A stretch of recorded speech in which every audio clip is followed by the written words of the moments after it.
on Dead.net, actually, there's almost a set list page for every single show, and an opportunity for people to post like pictures from that show or like memories from that show. So like you can go on and look up pretty much any show and see like, comments from people like, oh, like my buddies and I like drove all the way from yada yada to go to the show, and like we had the best time ever, blah blah blah. And then like it's kind of cute to see. This one sucked. I hated it. Never went again. Everything 0 was out of terrible. 10. 0 out of 10. The weed stunk. Anyway. Ew, everybody there was high. Something's really weird about you guys. Everybody was so strange.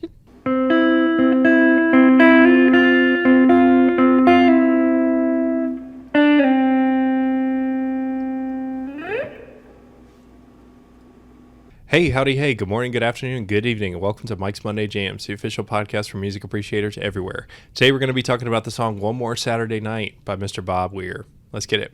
Hey, Saturday night. Hey, one more Saturday night. Hey, Saturday night. Welcome, 2026. Welcome back. We've been on a break for 5 or something weeks, who knows? Yep. So we apologize for the delay, but welcome to the new set. Welcome to, yes. I don't want to say new season because it's not a new season, but it definitely feels like, it's still season 3. Feels like with all the changes that there is a new season, but alas, there is not. Yeah, it's just a little hiatus, a little intermission in season 3. But it's a new year, so EC and MC back on the track for 2026. We hope you've enjoyed your 2026 thus far and have been rolling right along as the year progresses, as we get through the coldest months of the year. The coldest Crawford. We're within the winter storm that has swept the nation except for the state of Florida. And that's why we're all comfy and cozy. So you're getting us nice and comfy and cozy. We haven't left the house in days, and we can't. So exactly. Here we are. So what better time to record than now? So here we totally. are. Here we are. And yes, welcome to our new set. We apologize for the delay. We moved across the country. And now we are settled in our new location, so we're pumped about it. Absolutely. And just happy to be back. Happy to be with you. I'm just so happy to be with my co-host. Really appreciate it. We've got lots and lots to talk about today. Of course, a lot has happened in these last 5 or 6 weeks, and I should have been keeping like a running note, but I didn't. So there's probably going to be a bunch of stuff that we leave out or forget to talk about. But I'm sure we'll get around to it at some point, rather. Yeah. But nevertheless, first bit of news, because it was freshest for this week. Harry Styles has announced a new album entitled "Kiss All the Time, Disco Occasionally." Strange title. It literally sounds hellish. When are you gonna breathe? Yeah, you mean you're supposed to kiss and do the disco sometimes? I saw him on some Apple, like that. Well, it wasn't that Apple guy. I think it was a BBC interview. Zane Lowe? Man, no, it wasn't him. Although I think that tomorrow he's going to be on Life. Okay, yeah. He is slated to be on Life. I'll put it up. I sent a meme in the chat that was like, oh my God, Out of the Woods is going to be talking to Dear John. Not that... Isn't his thing style, though? Because I think it's both. I think like a lot of that album is about Harry Styles. Oh. Because that's back in the era of Taylor that I know about. It's beyond that yes. Post that you're not the most aware. I can sit back. Yes. But yeah, I think he's gonna be on Live. But it was some like BBC interview. Somebody was like, he equated it to you can take a break from the kissing to do the disco. He said it was like drinking water and pissing, that you could drink all the time but you probably have to stop drinking to piss, is what he said in the interview. I'll try to include it. Logistics wise, with discoing and kissing, so it's always kissing, you're never breaking the kissing. I think it's like, I think you could say like, drink water all the time, but you're going to have to pee occasionally. You don't necessarily keep drinking. Right. You can have a break from kissing if you want, or you could also drink water while you're peeing. I think it's like kind of optional, but I think the idea is you take a break from kissing to disco. So. Okay. So he's just... pissing, kissing, discoing and drinking water. Being very hydrated, probably to the point of water. What is it? Water intoxication, right? Yeah, I think you're gonna like swell up like a balloon or whatever. Yeah. So interesting. But yeah, it's supposed to come out on March 6th. Hasn't had an album since 22, Harry's House. Mm-hmm. And the lead single that came out this week is Aperture. It sounds all right, a little repetitive, but it's got a nice groove to it. Yeah, I didn't like dislike it. I wish I had loved it. It wasn't like super grabby like some of the other stuff. Yeah, no, it's like I don't even think it is that I don't like it. I think that it's like I was like, oh my god, I hope I love it. And you I were a didn't little love disappointed. it. That's fair. That is totally fair. But maybe I could grow to like it more, but I don't know if I can grow to love it because it's very repetitive. It's Indeed. like a little bit annoying. Indeed. And I know you were quite disappointed at this, but, he announced a so-called tour, and the only dates in the United States are 30, you heard me right, 30, at Madison Square Garden in New York from August to October. That is so far all that has been announced for the USA. Literally, when he first started saying, like it was like, oh my god, Harry's gonna release an album this year. I was like, oh my god, like I really hope he goes on tour. Like I hope we could. I'm thinking like Harry would probably maybe go to Nashville or Atlanta, and I'm like, then like I could see him because I saw One Direction in Nashville, a decade ago. Yep. But I've never seen Harry, and like I love Harry Styles. I love Watermelon Sugar. Hi. Yep, that album got me through COVID. I'd listen to it while I went on walks during COVID, and I would forget that I have to come back to the house and stay there. Mm-hmm. So that really, it really has a place in my heart. Harry's House is good. All of this stuff is good. I love Kiwi. What a banger. And yeah, Harry, you're doing a residency at Madison Square Garden, calling that a tour? You think he'll have like a bunk bed in the rafter or something, like so you can just live there? Should be living in a hotel. That's boring. He'll be living in Penn Station. If it's a true residency, you got to live there. You got to live there. Yep. You're so right. Residence. That's definitely a new stipulation I'll have for artists henceforth. All if right. you're gonna call it a residency, all right, grow up, live there, sleep on the stage, Mm-hmm. Be a man. Be a man. If things are going badly, make them worse. Be a man. Definitely gunning for a banner in MSG, it seems like. Yeah, he's trying to get his jersey retired. I'm sure. He's going to actually, the Knicks might need him, They actually. might. The Knicks might need him. They have been on quite the slide. But I mean, the August. crowd was booing him the other day. When they were leaving for halftime. Oof. And the coach after the game was like, you know what? If I was y'all, I'd boo too. Oof. I'm like, damn. And their coach is funny. Like he's a nice guy. So it was like kind of a crazy thing for him to say. This trend we've been seeing with some really, really popular artists and doing these limited amounts of places on their tours is appearing to be a little concerning of a trend. Cause I don't want everybody to do that. I don't want to have to get on a plane and go to New York every time I really want to see somebody. Yeah, it's a little difficult. But it's like, most recently Tame Impala, and then this year like Ariana Grande is only hitting like 5 cities, but it's 6 or 8 shows at each one or something like that. I know that's easier for them, but like it's not easier for all the people trying to support you. Yeah, but I don't know. Maybe the data that they have suggests that they will sell out and people will go and travel and whatnot. So, because I guess Ticketmaster can pull billing addresses and whatnot, and they can technically see who's coming from where and just assume that's actually where they are located. But concerning nonetheless. But it's on annoying. the same name of Harry, because I'm sure you remember last year there was a big rumor about him going to the Sphere, and I think that was a fabricated lie, maybe to get more attention on the Sphere. That was like inside PR from the Sphere. The Sphere, which also coincidentally, the Sphere is owned by Madison Square Garden, like the entertainment conglomerate. They've announced a new smaller Sphere for the DMV area, DC, Maryland, Virginia area. That's going to be placed somewhere on the Maryland side, but I don't know the scale to the original Sphere, but it's going to be a smaller one. So I would like to know the scale, the Vegas ratio. Sphere, big.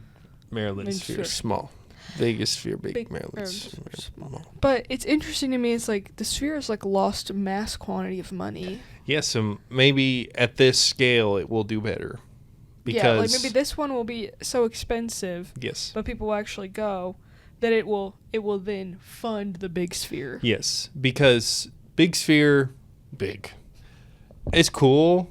Obviously, had a great time. It was awesome, but it is. I mean, you got to go look up the figures, but it is very, very expensive to maintain. Like the maintenance costs and like running costs of every single day are very, very, very expensive. I mean, how much energy is that? Like exactly, because they always got the exosphere on at all times. Yeah. Now, I bet the advertising price for because people advertise on Sure the do. exosphere, Yep. I do bet that might be their maybe even a bigger pool than the Biggest tickets stream of for the revenue sphere. for sure. Yeah. And how much are they gonna be able to do that in like BFE near Baltimore? How much are you're gonna advertise on the mini-sphere? No, So but that's interesting. but I get from Or an will artist. it even have an exosphere? Who knows? But I get from an artist standpoint of like it is very hard to take your show to the format of the Yes. sphere. But if it's on a smaller scale, maybe it might be a little bit easier. Mm-hmm. And there's not this big pressure for you to sell a ton of tickets because I think for a concert, the sphere can hold like 25,000 or something around there. But if you reduce it to like, again, I don't know the scale, but if it's like 10 or 12, and it's like, okay, there's a lot less pressure on you to sell those tickets. But then, of course, we talked about this surge of, and I forget what the company is called, but the company who is basically building minier spheres to watch sporting events. They're like it's like they're like oval. They're not a sphere. But you can like go to these places and watch sporting events, and they have like the sporting events that they show, they like send cameras there and basically make it feel like you are there, like you are in the stadium. And but it's very expensive, but I do think that they have like food service and stuff. So I think that the expensive tickets you're like paying, I don't think you're paying extra for food. Like I think the food is just catered or whatever. But it can cost like $200-$300 to go get these tickets, and it's like at that point, y'all, let's go to the game, brother. Mm-hmm. Yeah, we got it's Cosm Entertainment. Cosm. They've got 2 domes. They call one in Dallas and one in Los Angeles, and it looks like when you go on and buy tickets, it looks like you're buying tickets to a movie theater type thing. That's not even that many seats. There's not a lot of seats. Oh my gosh, I thought it was like big.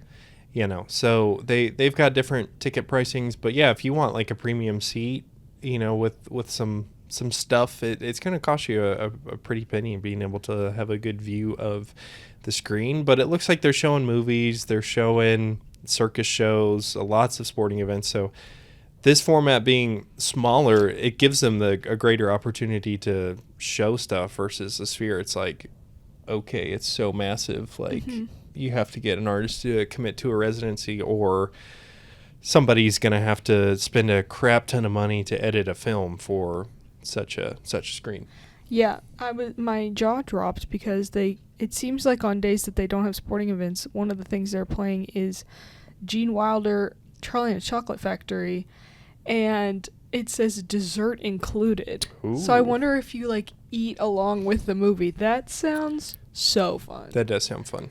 So maybe would be a far more successful business endeavor. But I know I know college championship weekend, like they were playing the SEC championship at them because girl I watch on YouTube, Laura Lee and her husband are from Montgomery and they're big Alabama fans, and they like went to it, but obviously we lost the SEC championship really bad, so they were very upset about it.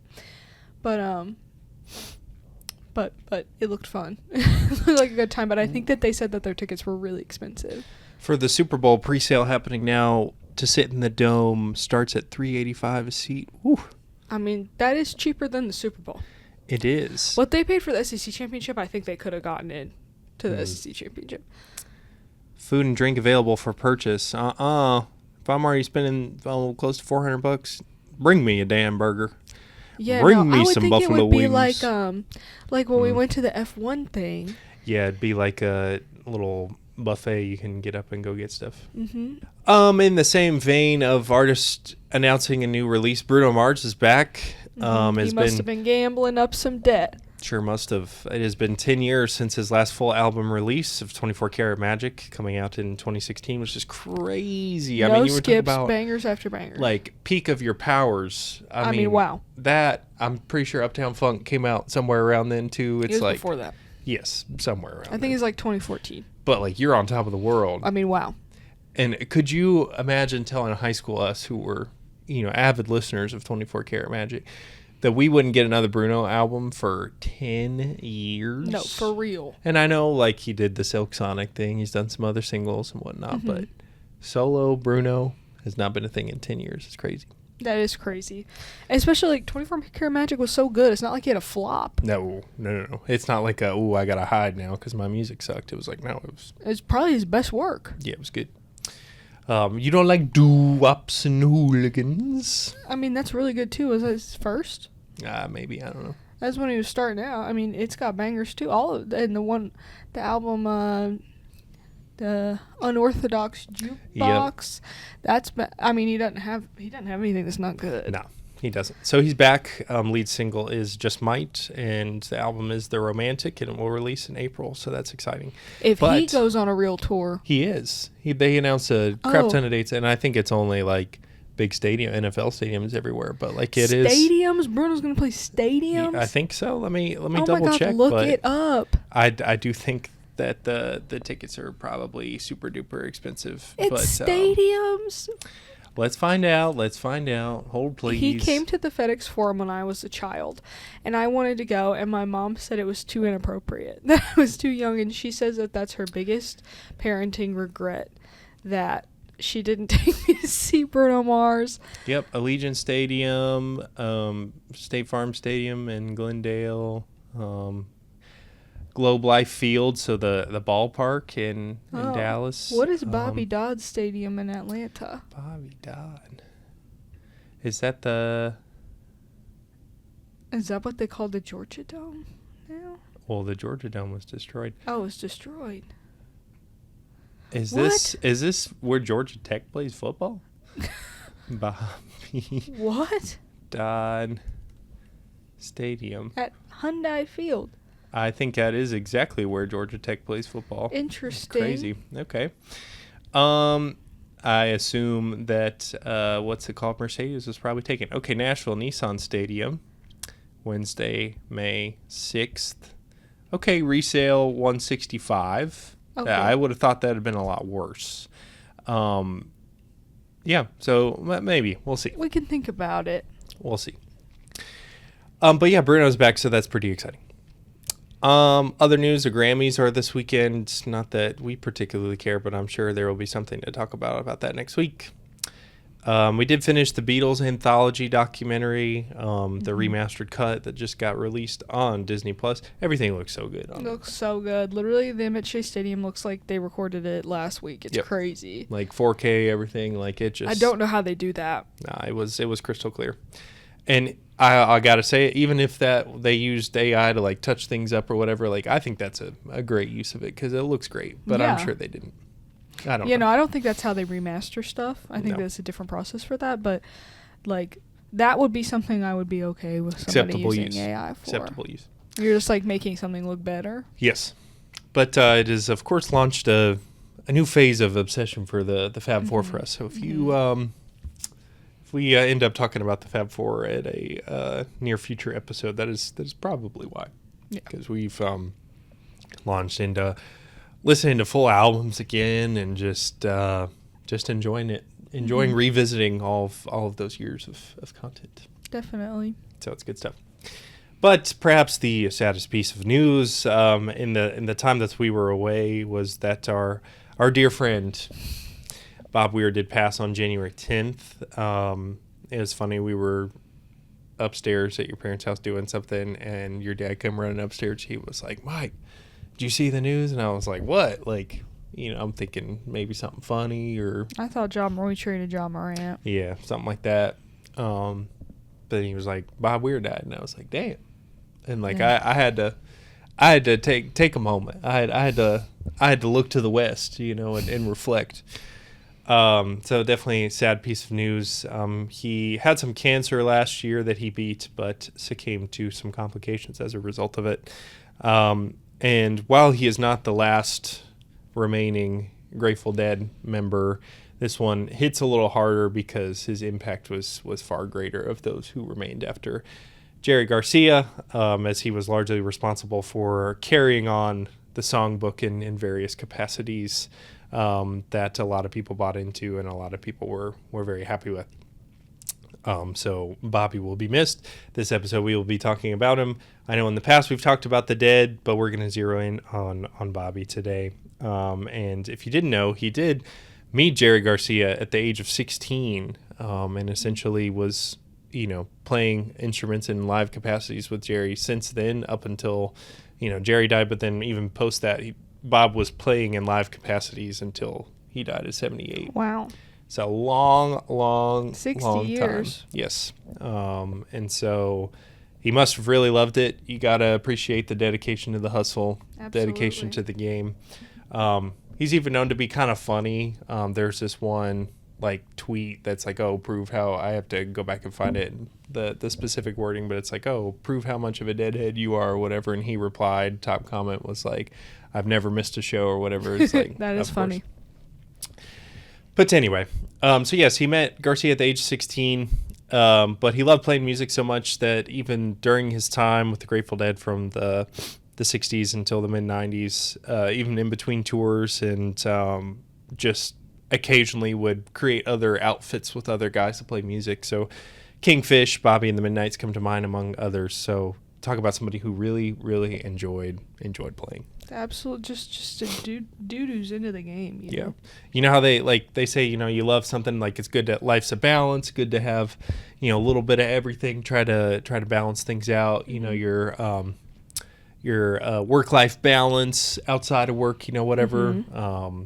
Bobby's work-life balance was just work outside of work, but I guess it was all more on the life side. That's fine. Yes, more on the life side. But his main responsibilities in these outfits included obviously lead and backup vocals, but he was primarily rhythm guitar and would write some songs as well. In the early mid-'70s, he also kind of learned the slide guitar, so that provided a nice little tasteful tracking to some Dead shows. He'd sing some ballads, but he'd also, I thought he was best when he'd do some of this rowdy stuff like today's Monday Jam, but also he always wanted to be a cowboy. He had a lot of fantasies. Yes, fantasies about being a cowboy, being a rancher. So anytime the Dead did like an old outlaw tune, he was always good for it. Did he know the difference between fax and fertilizer? Of course. Literally my least favorite ad right now. All those stupid Allstate ads are terrible. Well, that's an AT&T ad, so yes. You're so right. The Signal. Allstate ads I hate are the ones of the guy. Yes. Stupid dude lets out the freaking Texas Longhorn, Bevo. and then that guy who barks at his boss. Just horrible. Can I one question? Sure. I thought of what is the difference between the slide guitar and the lap steel? Well, the lap steel is a different instrument. Oh, but they look the same, kind of? No, like slide guitar, like I could make any one of those that we're looking at the guitar. No. You just, that little like thing they put on the finger. Yeah, you just get that one of those and use it. Oh, but it doesn't have to sit like this? Mm-mm. You can literally, because here, let me pull up like a reference video. But don't they have a similar sound? I would say a little bit, but the lap steel is going to sound more like, what of like Eagles stuff or like Y2 Country stuff, where it just like it has more of a like, I don't know, twangier, more ambient thing. So I could make any one of those over there as slide guitar, but I think it's difficult to play. Okay, understood. So some classic Bob tracks with the Grateful Dead. Estimated Profit, which has been a Monday Jam we've talked about before. Samson and Delilah, Me and My Uncle, Throwing Stones, Cassidy, Jackstraw, and many, many, many others. But those were just some highlights that come to mind at the top of the dome. But yes, like I said, very, very big responsibility in carrying on the legacy of the Grateful Dead post death of Jerry Garcia, and taking the songbook and envisioning it in new and inventive ways that were previously unvisited and previously not showcased post Jerry Garcia's death. Obviously, probably the most successful of those endeavors was Dead and Company, of which we went to a show, and I went to many others without you. And it was a cool outfit, along with Mr. John Mayer and some other original members and folks Bob has played with over the years. And it for all intents and purposes, again, somebody who never went to a real Dead show, it felt like, like the next closest thing that could possibly occur. He also, like I said, took inventive routes for some of these songs. In particular, he partnered with the National Symphony Orchestra in Washington, D.C. to provide a new flavor to some of those Dead songs with a live symphony orchestra, which I've heard clips of. It sounds pretty good, but that's got to be a real big challenge. Yeah. Trying to sync up a whole symphony orchestra with a jam band, because symphonies can be so precise and so have to measure this, have to really, really rely on precision and it's gonna be a little more harmony. A good bit more planned. Yes. So it's almost like it requires both sides to be uncomfortable. Mm-hmm. It requires Bob and his Wolf Bros, which was the bands that he used for these shows, to be a little more calculated. Mm-hmm. But then also for the symphony to be a little more relaxed, laissez-faire, perhaps. So definitely an interesting collision of worlds. Juxtaposition. Yeah, close. Collision of worlds. Yes. In this collision of worlds. But also took it to Atlanta, Chicago, London, so some other symphony orchestras as well. So he was big on trying out new things, and obviously they did the Sphere thing for 2 years. So they were pretty. And Bob in particular was big on experimenting and trying new things. Some other fun Bob fun facts. He was adopted at a very young age. He was kicked out of every single school that he attended. He had some undiagnosed dyslexia, so he did not do well in school. But he had a passion for music. I believe he tried to learn trumpet and another instrument, but he didn't really like it. But then he picked up a guitar, and it felt pretty natural to him. Obviously, it did well for him. He once co-wrote a children's book with his sister, and all of the proceeds went to reforestation endeavors. So he's a big advocate for good causes. Very active fella, especially in his older age. He would document some of his gym gallivants on Instagram and show off his health grind. Nice. Bob, the fitness influencer Weir. Buff Papa, perhaps? I wouldn't call him buff. He's pretty frail. Yeah, but Fit Papa. Fit Papa, yes. Especially towards the end of his life, he really looked like a prospector. So like fit prospect. Yeah. Especially that big mustache, long hair. But he's a very active fellow. He's also like huge into mountain biking, especially like when it first was becoming a thing too. So he's a very, very active fellow. Has elite ball knowledge. Big 49ers fan from the Bay Area. He once won an award for predicting the score of the 2004 Super Bowl closest out of 147 other celebrities. The actual score is 33-24, New England to Carolina, and Bob's prediction was 32-29. I feel like because somebody could have been closer, but Probably, but maybe they just got a bunch of dummies. As a 49ers fan, do you think he knew? It's really gotten big in the past couple weeks, so I don't know if this hit him before he passed, but the electrical substation theory.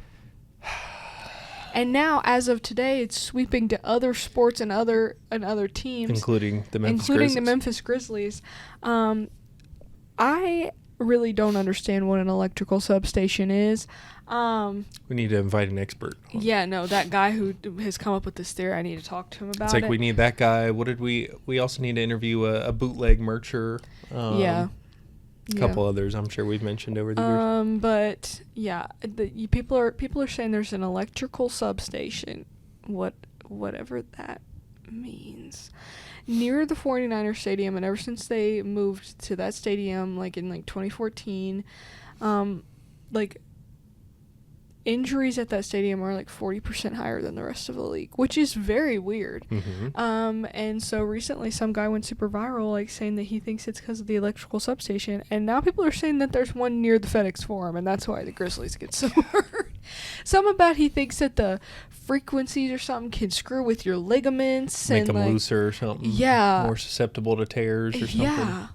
And Crazy. I mean, John Morant's made of balsa wood, so He is. now I am thinking maybe that's it. You thinking? Yeah, I'm thinking. Well, going back to Bob, the accolades do go on for Sir Bobby. He's inducted in the Rock and Roll Hall of Fame, Kennedy Center Honors. I believe that was last year or year before. He cited the Beatles as a big source of inspiration, so going back to bringing up the Fab Four again. Don't we all? Stated that he couldn't think of anything else more worth doing than playing music, which is a very sweet and endearing quote. And he often spoke about something he called his 300-year vision, which was essentially he felt if they did it right, as the Dead, that people would be talking about their catalog and analyzing it well into the future, many hundreds of years into the future, similar to a way in which we still talk about Bach. Or perhaps the Wild Stallions. Yes, precisely. But Bach and Beethoven and others. Mozart. Yes. Which, last time we talked about Beethoven and Mozart, I claim they were both gay, and the internet says they're not.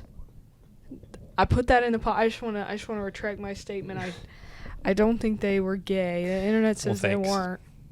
Appreciate that. But the guys back then, they were doing all sorts of weird stuff. So I'm sure they were experimenting in some degree.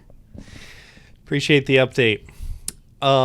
So yes, so since Bobby's passing, there's been a lot of tributes to him on Instagram and whatnot that I've seen of folks, saying cheers to the next 300 years and kind of doing a nice homage to that. So that's been pretty sweet to see. Sweet. Does he have kids? He has two daughters, I think. So yeah. Mm-hmm.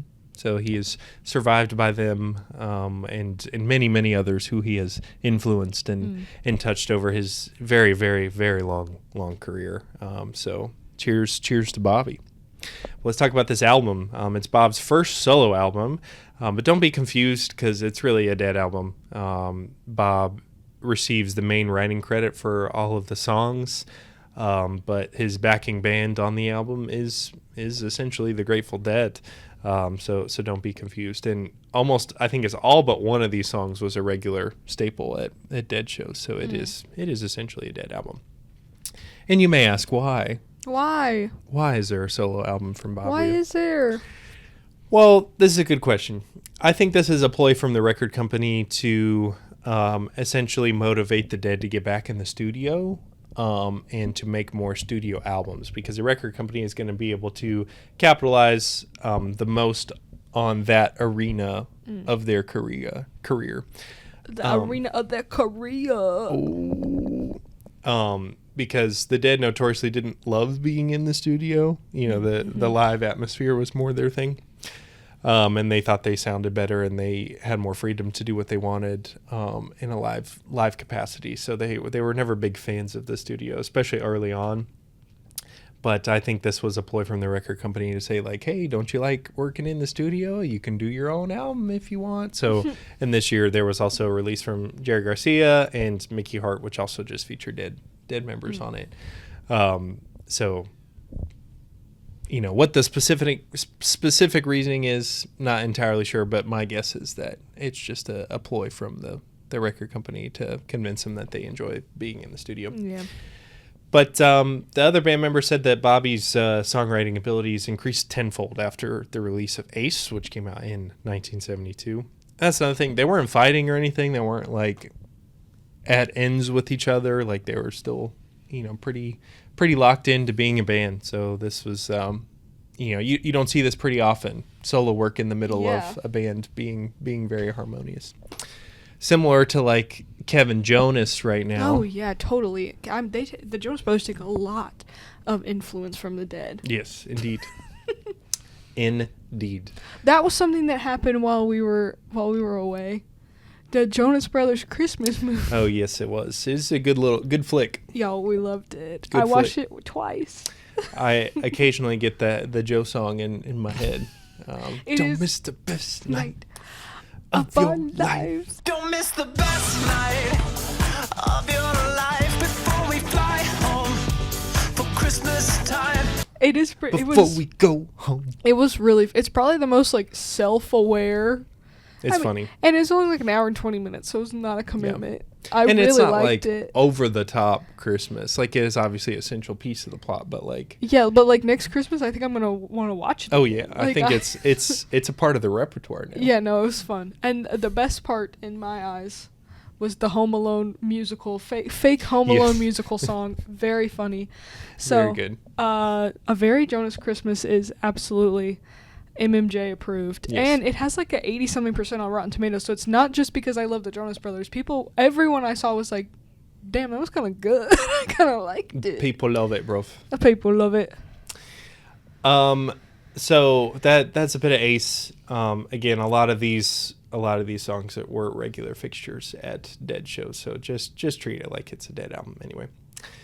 But today's song, One More Saturday Night, like many jam band songs, they debut in the live arena first before they're recorded in a studio, and this one was no exception. So it made its first appearance in October of '71 in Minneapolis, and since from '71 to '95, actually the second to last Grateful Dead performance with Jerry Garcia, One More Saturday Night appeared about 350 times. Wow, that's a lot of times. It's fun, in particular with jam bands, to look at the stats in the data on how many times songs showed up, and there's even sometimes like you'll see some songs were like really popular for a stretch of 5 years. They didn't play them for like 15, and then it's like boom, they started playing them again.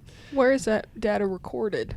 Dead.net. Oh, so I was like, forums. Is it like r/Grateful Dead and like somebody's got a spreadsheet or something? I'm sure it exists, but usually you could just find some of that stuff on Dead.net. But on Dead.net, actually, there's almost a set list page for every single show, and an opportunity for people to post like pictures from that show or like memories from that show. So like you can go on and look up pretty much any show and see like comments from people like, oh, like my buddies and I like drove all the way from yada yada to go to the show, and like we had the best time ever, blah blah blah. And then like it's kind of cute to see. This one sucked. I hated it. Never went again. Everything 0 was out of terrible. 10. 0 out of 10. The weed stunk. Anyway. Ooh, everybody there was high. Something's really weird about you guys. Everybody was so strange. So it's always cool to look at the set list data on jam band stuff. But it was also regular for shows that fell on that day of the week, Saturday. That's fun. And also a regular closer for the set as well, or definitely towards the second half of the set. You can never really predict Dead shows, but there are some guidelines that maybe you can expect some stuff. This is definitely one of those. If you're going to a Saturday show, you might catch a One More Saturday Night. But even famous Deadhead Bill Walton had a show on the XM channel, the Grateful Dead XM channel, and it was named after the song One More Saturday Night. And it's a pretty good one. I think it's one you can recognize or have heard a couple of times. Yeah. And is not miserable. There's not like a 20-minute version of One More Saturday Night somewhere. They're usually under 5 or about that mark. I can get down with a little rowdy vibe. Yeah, it's definitely got a rowdy kind of juke joint. I was about to say like a piano bar type vibe for sure, which I'm down with. So and again, this is something that I thought Bob did best, and we could have talked about one of his ballads or something, but I was like, nah, let's talk about Rowdy Bob and end on a high note as we talk about his legacy. But other things that I love about the song, it's just a great way to end a show on a high note. There's many shows where it is the last song in the set and Bob just goes on the mic and it's just like, thank you, good night, and then they just leave. It's like they just tear it up for 5 minutes and they're like, peace, bro. One of my favorites is from the first volume of the Europe 72 tour. It's the last song there. And it made a frequent appearance at some of those Europe 72 shows, but the first one is quite a standout. It's just got some great dynamics to it. The whole song is one big crescendo anyway. So by the end you're just like, yeah, I'm with this. Like they were usually pretty locked in for One More Saturday Night. Nice. Something else I do love about this song in late 72. So the song came out in a studio version on Ace in early 72, but by the latter half of the year, they added this like interesting call and response at the end of the song. So in the chorus it'd be like, playing on a Saturday night. Yep. Playing on a Saturday night, playing on a Saturday night. So I did it. She did it. So even for versions that don't have that, I'm always tempted in the back of my head to do the response. I like a little call and response vibe. Because it sounds cool, and I appreciate the continuous evolution of a track. You know, it didn't just add stop. A little something. Yeah, it didn't just stop in the studio. Yeah. Which is cool. This album, or this song in particular, also contains a very famous misheard lyric of mine. And I don't believe I've shared it before with anybody else before today. So that's exciting. But the lyric in the song as stated is, "Don't get crazy, Lord. You know just what to do. Crank up that old Victrola. Put on your rocking shoes." And anytime I hear that part, it's just the way that Bob sings it, and especially in the Volume 1 of the Europe 72 tour from the Wembley Empire Pool in London, I think he sang Bologna rocket shoes. I say, don't get crazy, Lord, you know just what to do. Right on that Victrola, Bologna rocket shoes. You gotta get those Bologna rocket shoes on. You gotta. Stay strapped with your Bologna rocket shoes. Mm-hmm. So, that's a big misheard lyric of mine. But that's One More Saturday Night. That's Ace. That's Bobby. Any other thoughts to contribute to the occasion, Miss EC? Well, R.I.P. to Bobby. I know he meant a lot to you, and I hope that he's rocking in the grave. With Bologna rocket shoes. Yep, I hope he's wearing his Bologna rocket shoes in heaven. And now it's time for the segment portion of today's show. Kicking us off, as always, is Emma's Everyday Jam, the song that you've been regularly bumping and cruising along to, I guess, for the last 5 weeks. Well, as we said earlier, we're really in a Beatles moment right now, so I kind of think the Beatles just in general is kind of what I've got going on, but as you all know, we can't really put much of the Beatles in the podcast, but I'll say Paperback Writer, and maybe you can listen to about half a second of Paperback Writer. Sure. And now it's time for our Major Minor Chords, a segment of the show in which we discuss our respective highs and lows for the week. What say you? My low is that during our break, basically the entire break, literally since 2 days before we left Connecticut, I have been suffering from a low-grade chronic migraine that will not go away. And I was feeling better earlier this week, and really it's brought me back down because it kind of came back to me. I think we had some interesting atmospheric pressures, which I think have made it kind of swoop back when I thought I was trailing off from it. Hopefully I'll start trailing off from it again once we get back a little bit back to a regular, not insane storm in the next couple of days. But, I felt like ever so slightly crappy, and ever so slightly off kilter and dizzy for like 6 weeks now. And, that can really, that can mess with you. That can really make you, unhappy. But I think we have the same one. It's been done. We've moved. We're set up. We got a lovely new apartment. This is the most space we've ever had to live in. Yep. And we are so pleased. Everything is so, so great. We found the greatest apartment. We're so happy here. only thing I would say is, y'all, we are about 3 minutes from a Sonic, and that is really dangerous. Luckily, we've been here a little over 2 weeks now. We've only gone once. Mm-hmm. So I think that's pretty big. It's a win. I think that is pretty big. We're overcoming adversity. I definitely think if we hadn't been snowed in yesterday, we would have gone. Probably, yes.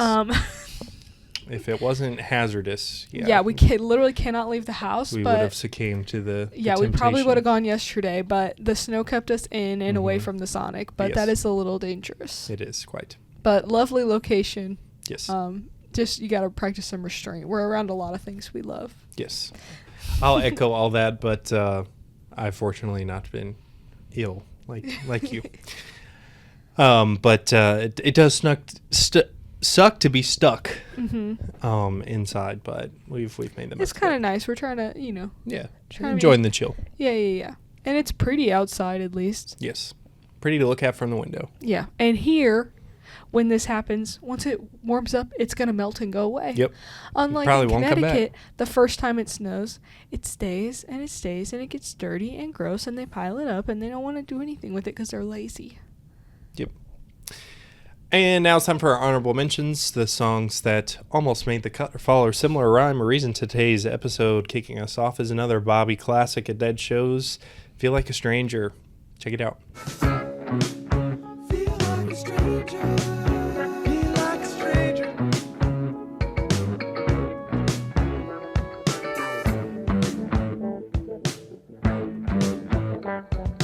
Next up, much to Emma's detriment, I've been on quite the Strokes kick for the last 5-6 weeks, and Hawaii's been a good jam, so play that one. Can we go by plane or boat?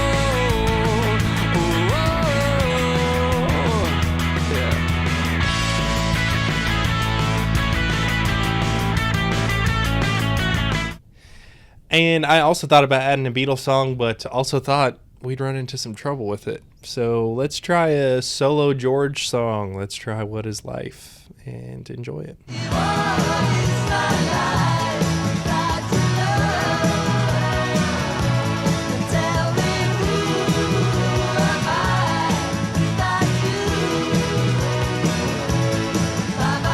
That's going to do it for us this week, folks. We appreciate the like, follow, comment, share, subscribe, listen, rating, all of that good stuff. We appreciate your continued support of this show into the new year, 2026, the year of our Lord. And we're excited to be here. We're excited to be back. And we're excited to be with you. Absolutely. We'll see you next week. Bye. Bye.